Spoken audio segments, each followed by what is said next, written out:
nafikiria yeye kwamba amesimama kila wakati. The Bible says Jesus went and he seated at the right hand of God. But at your distress, when you look upon him, he will not sit again. He will stand. Akasimama na sisi anasema, I saw the glory of God and I saw Jesus standing. Hallelujah. Kariokini kikikumania, usikuremu pastor, usikuremu washirika, usikuremu watoto. Angalia juu, na ukiangalia juu, yeye Yesu atasimama. Na akisimama, haleluya, mambo yatatulia. Wakampiga mawe, alisikia uchungu wa mawe, hakusikia uchungu wa mawe.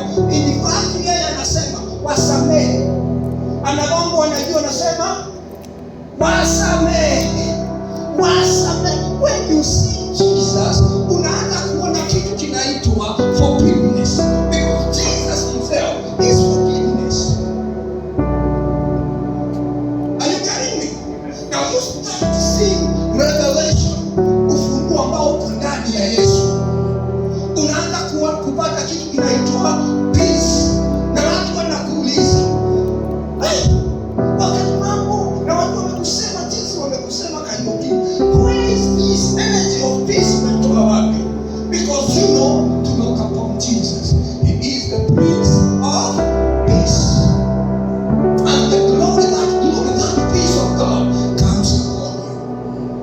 And if Stephen could now confess publicly and say, forgive these people, for they do not know what they are doing. Exact words that Jesus used. Are we together? Forgiveness inaanza kuingia. Amen. Then God, then what happened?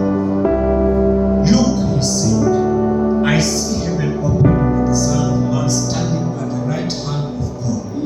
At this they covered their ears and, yelling at the top of their voices, they all rushed at him, dragged him out of the city, and began to stone him.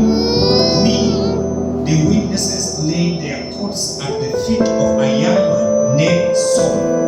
While they were stoning him, Stephen prayed, Lord Jesus, receive my spirit. Then he fell on his knees and cried out, Lord, do not hold this sin against them. When he had said this, he fell asleep. Amen. This jamaa alipenda sana. Yesu apewe. Hallelujah. Amen.